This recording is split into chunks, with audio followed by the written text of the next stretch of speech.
Γεια σας από μένα. Όταν με πήρε ο καθηγητής, όταν με πήρε ο δάσκαλος τηλέφωνο και μου ζήτησε να έρθω να παρουσιάσω κάτι, τον ρώτησα τι θέλει να πω. Και μου είπε, σκέψου τον εαυτό σου στην αρχή της καριέρας σου στο ακροατήριο και σκέψου τι θα ήθελες να ακούσεις από κάποιον πάνω στο πάνελ με τη δικιά σου εμπειρία. Γι' αυτό επέλεξα να μην επικεντρωθώ πολύ στα τεχνικά θέματα και στο τι κάνουμε κάθε μέρα στο τμήμα μου, αλλά να σας δώσω κάποιες συμβουλές που με βοήθησαν εμένα στην καριέρα μου. Όπως είπε ο κύριος Λυκοβαρδής, είμαι commercial manager στην εταιρεία Olympics CPK Management. Με πολύ απλά λόγια, είμαι head του chartering department. Στο chartering, πολύ απλά, βρίσκουμε φορτία για τα πλοία της εταιρείας. Είναι σαν να έχετε ένα στόλο από ταξί και εμείς προσπαθούμε να βρούμε τους πελάτες που θα μεταφέρουμε από το Α σημείο στο Β. Οπότε θα μπορούσαμε να είμαστε και τμήμα πωλήσεων, θα μπορούσαμε να είμαστε και τμήμα δημοσίων σχέσεων, γιατί εμείς πρέπει να μιλήσουμε με τους πελάτες της εταιρείας. Θα μπορούσαμε να είμαστε και τμήμα marketing, διότι εμείς είμαστε το πρόσωπο της εταιρείας στην αγορά και εμείς φέρνουμε το εισόδημα στην εταιρεία. Λοιπόν, για να κάνεις λοιπόν όλα αυτά τα πράγματα, τα οποία όπως καταλαβαίνετε είναι πολύπλευρα, χρειάζονται πολλές και διαφορετικές δεξιότητες. Έχω εδώ κάποιες, τις οποίες δεν θα τις αναλύσω, γιατί έχω ένα χρονόμετρο εδώ που μετράει αντίστροφα και πρέπει να είμαι σύντομος. Αυτό που θέλω να κρατήσετε από αυτή τη διαφάνεια είναι αυτό που λέω πάνω. It's not about the jobs you do, it's about the skills you acquire. Πριν να ξεκινήσω στην ναυτιλία, πέρασα πολύ σύντομα από ένα ασφαλιστικό γραφείο. Είπα μήπως μπορώ να γίνω ασφαλιστής.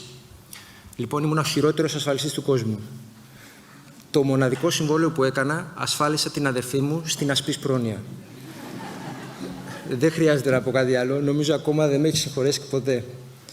Λοιπόν, η συμβολή που θέλω να σας δώσω είναι η εξής.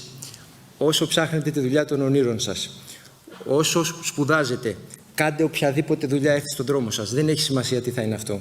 Και πάρτε από αυτή τη δουλειά skills. Από την αποτυχία μου στις ασφάλειες, πήρα τρομερές δεξιότητες, οι οποίες μου χρησιμεύσαν πάρα πολύ στην υπόλοιπη σταδιοδρομία μου. Η μεγαλύτερη πρόκληση που αντιμετωπίζουμε στο commercial department, στο chartering department μιας εταιρείας, είναι η αβεβαιότητα. Η ναυλαγορά είναι σαν το χρηματιστήριο. Από τη μια μέρα στην άλλη υπάρχουν τεράστιες διαφορές. Σήμερα μπορεί να αναβλώσω ένα πλοίο $10 και αύριο, αν περίμενα μια μέρα, το ίδιο πλοίο μπορεί να το έχω αναβλώσει $20 ή $5. Και τα ποσά τα οποία παίζονται είναι τεράστια. Μου έχει τύχει να αναβλώσω ένα πλοίο σήμερα και αν περίμενα μία μέρα, την επόμενη μέρα ο ναύλος να είναι $500,000 περισσότερο. Όχι, δεν απολύθηκα. Λοιπόν, έχει τύχει όμως αυτό. Η μεγαλύτερη πρόκληση λοιπόν που έχουμε σαν commercial people είναι η αβεβαιότητα και ότι πρέπει να μάθουμε να διαχειριζόμαστε αυτή την πίεση και αυτό το άγχος. Στην καριέρα μου έχω να πάρω κάθε μέρα αποφάσεις οι οποίες κοστίζουν εκατοντάδες χιλιάδες δολάρια. Και πιστέψτε με, αν έχετε κάποιο αφεντικό ή κάποιο διευθυντή οι οποίοι δεν το καταναούν αυτό, θα έχετε πολύ μεγάλο πρόβλημα διαχείρισης αυτής της δυσκολίας. Αυτή είναι η μεγαλύτερη πρόκληση που έχετε να αντιμετωπίσετε. Δεν είναι ανάγκη να σας μιλήσω για τη σκληρή δουλειά. Νομίζω ότι ξέρετε ότι τα πλοία δεν σταματάνε ποτέ. Τα πλοία ταξιδεύουν Χριστούγεννα, τα πλοία ταξιδεύουν Πάσχα, τα πλοία δεν τους νοιάζει αν η γυναίκα σας γεννάει. Η δουλειά τους είναι να ταξιδεύουν 365 μέρες το χρόνο. Κάτι άλλο που θέλω να θυμάστε.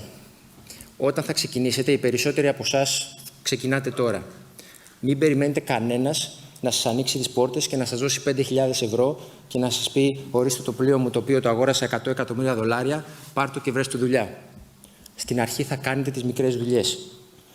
Όταν πρώτο ξεκίνησα, όταν πήγα στο chartering department στην πρώτη μου δουλειά, με πήρε ο διευθυντής μου στην Αγγλία και μου είπε θα κάνεις 2 δουλειές. Η πρώτη είναι να ελέγχεις τα συμβόλαια από τα οποία κλείνουμε. Δηλαδή, κλείνεις ένα συμβόλαιο, συμφωνούν οι charterers, συμφωνούσαν τα main terms, έπαιρνα εγώ το συμβόλαιο, το υπόλοιπο συμβόλαιο ήταν ακριβώς το ίδιο με το προηγούμενο, έπρεπε να τα βάλω δίπλα-δίπλα και να συγκρίνω γραμμή-γραμμή με το χάρακά μου αν ήταν τα ίδια, ώστε να πάνε για υπογραφή. Δεν υπάρχει πιο βαρετή δουλειά στον κόσμο. ήθελα να κοιμηθώ, δυσκολευόμουν να κρατήσω τα μάτια μου ανοιχτά. Η δεύτερη δουλειά που με βάλα να κάνω, έπρεπε να φτιάχνω το απογευματινό τσάι σε όλο το τμήμα. Μου δώσανε συγκεκριμένες οδηγίες, Άγγλοι, έτσι. Το απογευματινό τσάι είναι ιερό. Μου δώσανε συγκεκριμένες οδηγίες, τόση ώρα πρέπει να αφήνεις το φακελάκι, τόσο γάλα πρέπει να βάλεις μέσα. Λοιπόν, μου είπανε θα το κάνεις αυτό για 2 εβδομάδες μέχρι να μπει στο κλίμα και μετά θα συνεχίσεις παραπάνω. Πέρασαν 2 εβδομάδες, πέρασαν 3 εβδομάδες, πέρασαν 4 εβδομάδες. Συνέχιζα να κάνω τα ίδια πράγματα. Σε κάποια φάση βρήκα το θάρρος να πάω να μιλήσω στο διευθυντή μου. Λέω: σας παρακαλώ, εγώ από αυτό το ΑΣΟΕ, μεταπτυχιακό, δεν γίνεται να φτιάχνω το τσάι, έτσι. Μου είχε πει και ο δάσκαλος εδώ: θα τελειώσεις το πτυχίο σου και θα είσαι ο καλύτερος, σας παρακαλάνε όλοι. Τέλος πάντων. Λοιπόν, πάω στο διευθυντή μου, βρήκα το θάρρος για μέρα, πάω στο διευθυντή μου, του λέω: με συγχωρείτε, αλλά τι γίνεται εδώ πέρα? Έλα εδώ, μου λέει. Πάρε αυτό το συμβόλαιο. Εδώ μου λέει λείπει ένα κόμμα. Εδώ υπάρχει ένα τυπογραφικό λάθος. Εδώ η παράγραφος δεν είναι σωστή. Κοίτα, μου λέει, το τσάι μου. Άφησε το φακελάκι πολλή ώρα μέσα. Έχει πολύ γάλα, δεν πίνεται. Και μου είπε αυτό το οποίο σας γράφω εκεί πέρα και πρέπει να το θυμάστε πάντα. Αν δεν μπορείς να κάνεις τις μικρές δουλειές σωστά, πώς θα σου εμπιστευτώ εγώ το πλοίο να το κλείσεις και να κλείσεις μια δουλειά η οποία κοστίζει 3 εκατομμύρια, 4 εκατομμύρια, 5 εκατομμύρια δολάρια. Ό,τι και να κάνετε λοιπόν στην αρχή, από το να βγάζετε φωτοτυπίες μέχρι να σηκώνετε το τηλέφωνο, κάντε το στο 100% των δυνατοτήτων σας. Και παιδιά, συγγνώμη, θα στεναχωρήσω πολλούς. Πρέπει να έχετε και τύχη. Τη μέρα που με πήραν τηλέφωνο από την πρώτη μου δουλειά και μου προσέφεραν τη θέση, δεν είχα σχέση με την ναυτιλία τότε, ήμουν product manager στο πλαίσιο. Τη μέρα που λοιπόν με πήραν τηλέφωνο και μου προσέφεραν τη δουλειά στον κύριο Αγγελικούση, η πρώτη μου δουλειά στην ναυτιλία, μετά από 2 ώρες με πήραν τηλέφωνο και από μια άλλη εταιρεία που είχα πάει να κάνω συνέντευξη για να συνεχίσω να είμαι product manager από την Nestlé. Είχα πάει στην Nestlé. 2 ώρες μετά που δέχτηκα τη δουλειά στην ναυτιλία, με πήραν τηλέφωνο και μου έκαναν πρόταση και από την Nestlé να γίνω product manager. Και δεν μπορώ να σταματήσω να αναρωτιέμαι τι θα γινότανε αν με είχαν πάρει 2 ώρες νωρίτερα.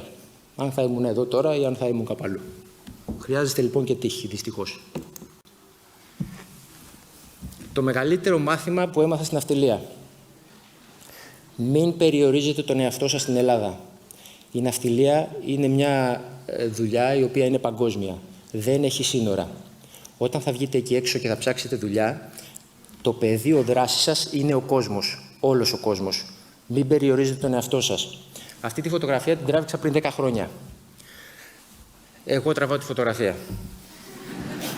Για να μην νομίζετε ότι δεν ήμουν εκεί. Λοιπόν, συναντηθήκαμε όλοι αυτοί οι άνθρωποι, συναντηθήκαμε εκεί πάνω, στην κουκίδα εκεί του χάρτη, στο Hammerfest. Είναι το βορειότερο χωριό της Ευρώπης. Έχει ένα LNG terminal εκεί και θα πήγαινε ένα από τα πλοία μας. Όλοι αυτοί οι άνθρωποι, συναντηθήκαμε σε εκείνη την κουκίδα του χάρτη και μου είχε κάνει τρομερή εντύπωση τότε και γι' αυτό την κράτησα. Όλοι οι άνθρωποι σε αυτή τη φωτογραφία, κανένας δεν είναι της ίδιας εθνικότητας. Και κανένας δεν ζούσε εκείνη την περίοδο στη χώρα στην οποία γεννήθηκε. Κανένας. Μην περιορίζετε τον εαυτό σας. Think global. Η ναυτιλία είναι παγκόσμια δουλειά. Μην φοβάστε να αλλάξετε.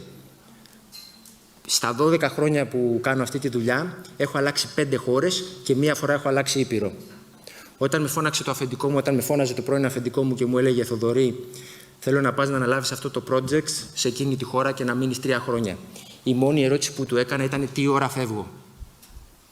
Μόνο αυτό χρειάζεται να ξέρετε. Μην φοβάστε να αλλάξετε, μην φοβάστε να φύγετε. Λοιπόν, τελειώνω.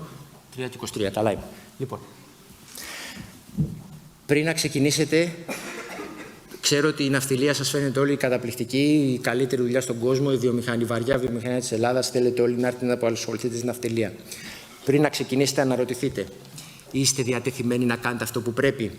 Είστε διατεθειμένοι να δουλεύετε 24 ώρες το 24ωρο? Είστε διατεθειμένοι να πάρετε τη βαλίτσα σας και να πάτε στο γραφείο γιατί νομίζετε ότι το ίδιο βράδυ θα φύγετε διακοπές και μετά να πάρετε τη βαλίτσα σας και να γυρίσετε πίσω σπίτι σας και να τα ακυρώσετε όλα?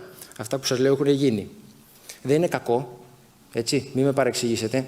Μπορεί να είστε πολύ ευτυχισμένοι να έχετε μια δουλειά, να δουλεύετε 9 με 5 και να πηγαίνετε σπίτι σας, στην οικογένειά σας και να είστε πολύ ευτυχισμένοι. Δεν είναι κακό καθόλου.